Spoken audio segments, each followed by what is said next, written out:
Hello दोस्तों, स्वागत है आपका अपना यूट्यूब चैनल मेगड्रीम करियर में। तो जैसा कि दोस्तों हम लोग क्लास 8 का ज्योग्राफी देख रहे हैं, ठीक है, जिसमें हम लोग चैप्टर 3 को स्टार्ट किए हुए हैं, खनिज और शक्ति संसाधन। तो चलिए बिना देरी के क्लास को स्टार्ट करते हैं। हम लोग खनिज का ओवरव्यू ले चुके थे कि खनिज क्या होता है, ये सारी चीज़ों को। आज का जो हमारा टॉपिक है वह है खनिजों के प्रकार। टॉपिक का नाम क्या है? खनिजों के प्रकार।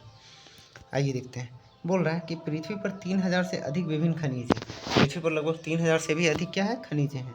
संरचना के आधार पर खनिजों को मुख्यतः धात्विक और अधात्विक खनिजों में वर्गीकृत किया जाता है। अगर हम बात करें खनिजों को, तो मेनली संरचना के आधार पर देखें तो उन्हें मेनली दो रूपों में विभक्त किया गया। कौन कौन सा? तो धात्विक और अधात्विक। और धात्विक में भी दो टाइप से। कौन कौन सा? तो लौह और अलौह। ठीक है, ये दोनों क्या है? धात्विक खनिज के टाइप से। आगे देखते हैं धात्विक खनिज। ठीक है, बोल रहा है खनिजों में धातु कच्चे रूप से होते हैं। हम जानते हैं कि खनिज में क्या होते हैं, जो भी मेटल्स होते हैं, धातु होते हैं, वो कच्चे रूप से होते हैं। धातुएं कठोर पदार्थ होते हैं। धातुएं क्या होते हैं? कठोर, जो कि हम लोग इसका डेफिनेशन में भी देखे थे खनिज का। बोल रहा है धातुएं कठोर पदार्थ हैं जो ऊष्मा और विद्युत को सुचालित करती है। क्या बोल रहा है कि धातुएं जो है सो कठोर पदार्थ है जो ऊष्मा और विद्युत को सुचालित करती है, जिनमें धूति या चमक की विशेषता होती है। और इसमें क्या होता है? चमक की विशेषता होती है, मतलब ये चमकीले होते हैं थोड़ा। और साथ ही साथ बोल रहा है कि ऊष्मा और विद्युत को सुचालित करती है, मतलब अट्रैक्ट करती है अपनी ओर। मतलब ये इसमें ऊष्मा भी हो सकती है और विद्युत का भी संचालन हो सकता है। बोल रहा है लौह अयस्क, बॉक्साइट, मैंगनीज अयस्क, इनके कुछ उदाहरण हैं। इनके कुछ उदाहरण क्या है? तो लौह अयस्क हो गए, बॉक्साइट हो गए, मैंगनीज हो गए। बोला धात्विक खनिज लौह तथा अलौह हो सकते हैं, मतलब धात्विक खनिज दोनों हो सकते हैं। कौन कौन सा? लौह और अलौह। देखिए यहाँ हम लोग देख चुके हैं लौह और अलौह।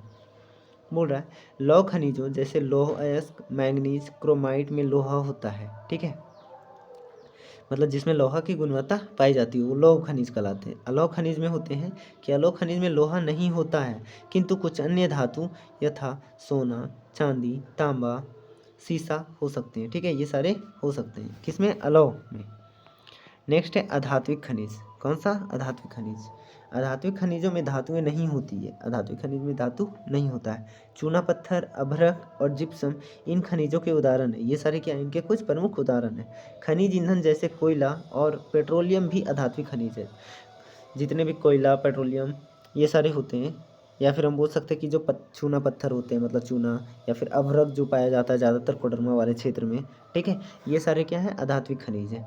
बोल रहा खनिजों को खनन, प्रभेदन या आखनन द्वारा निष्कर्षित किया जा सकता है। खनिजों को खनन, प्रभेदन या आखनन द्वारा क्या किया जाता है? निष्कर्षित किया जा सकता है, मतलब निकाला जा सकता है। अब एक खनिजों का निष्कर्षण किन किन माध्यमों से होता है? तो खनन के माध्यम से, प्रभेदन के माध्यम से और आखनन के माध्यम से।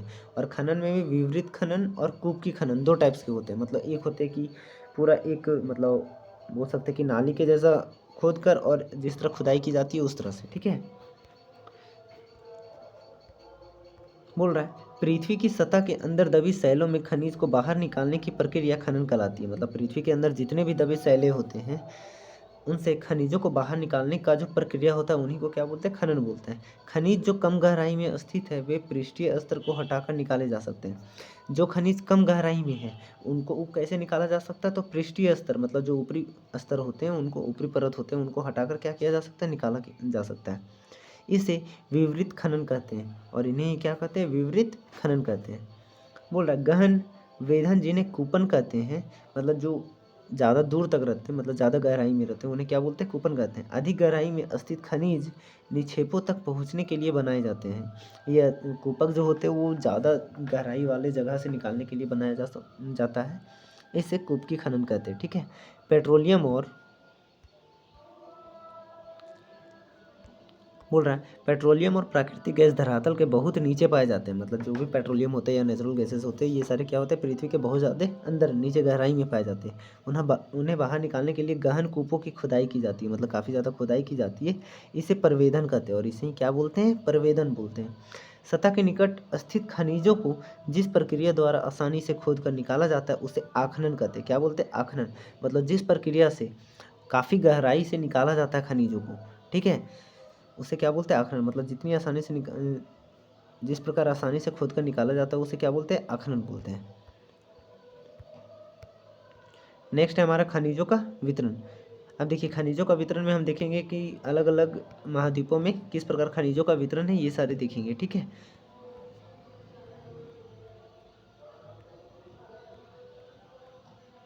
आइए देखते हैं। देखिए खनिजों का वितरण बोल रहा है, खनिज विभिन्न प्रकार की शैलों में पाए जाते हैं। खनिज जो है सो विभिन्न प्रकार के पत्थरों में पाए जाते हैं, ठीक है।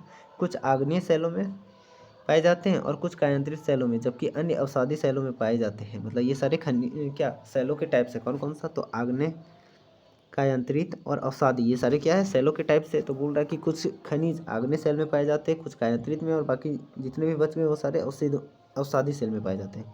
बोल रहा है धात्विक खनिज आग्नेय और कायांतरित शैल समूह जिनसे विशाल पठारों का निर्माण होता है में पाए जाते हैं, ठीक है। ये ज़्यादातर मतलब वैसे खनिजों में वैसे शैलों में पाए जाते हैं जो विशाल फॉर्म में होते हैं। बोल रहा है उत्तरी स्वीडन में लॉएस्क ऑन्टेरिया कनाडा में जो है में तांबा और निकेल के नीचे, दक्षिण अफ्रीका में लोहा, निकेल, क्रोमाइट और प्लेटिनम आग्नेय और कायांतरित शैलों में पाए जाते हैं। मतलब ये सारे किस में पाए जाते हैं, कायांतरित शैल में। आग्नेय और कायांतरित शैल में क्या क्या, तो प्लेटिनम है, क्रोमाइट है, निकेल है, ठीक है, लोहा है, तांबा है।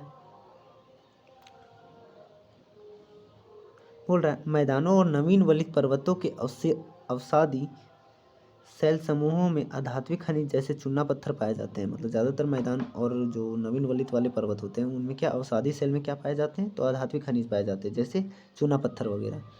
बोल रहा है फ्रांस के कॉकेसस प्रदेश के चूना पत्थर निक्षेप, जॉर्जिया और यूक्रेन के मैंगनीज निक्षेप और अल्जीरिया के फॉस्फेट संस्तर इसके कुछ उदाहरण हैं। इनके क्या कुछ उदाहरण हैं, जैसे क्या क्या, तो जॉर्जिया और यूक्रेन के मैंगनीज निक्षेप, अल्जीरिया का फॉस्फेट संस्तर।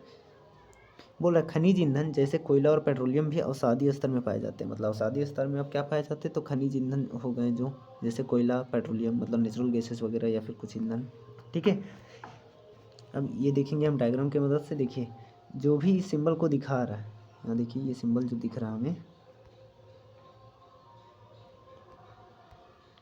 ये वाला लोहा का, ये तांबा का और ये बॉक्साइट का। देखिए ये सारे जो सिंबल्स दिख रहे हैं इन सारे एरिया में क्या है, देखिए इन सारे एरिया में लोहा पाया जाता है। तांबा का सिंबल देखिए ये सारे हैं, ठीक है। ये सारे सिंबल किनके हैं, तांबा के। मतलब इन सारे एरिया में क्या पूरा का पूरा तांबा पाया जाता है, ठीक है।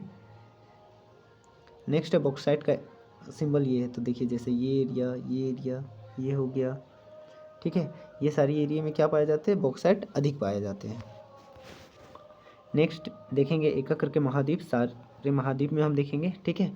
जो देखेंगे नेक्स्ट क्लास में। ये वीडियो काफ़ी ज़्यादा लंबा हो जाएगा। इसी के साथ जय हिंद, थैंक यू।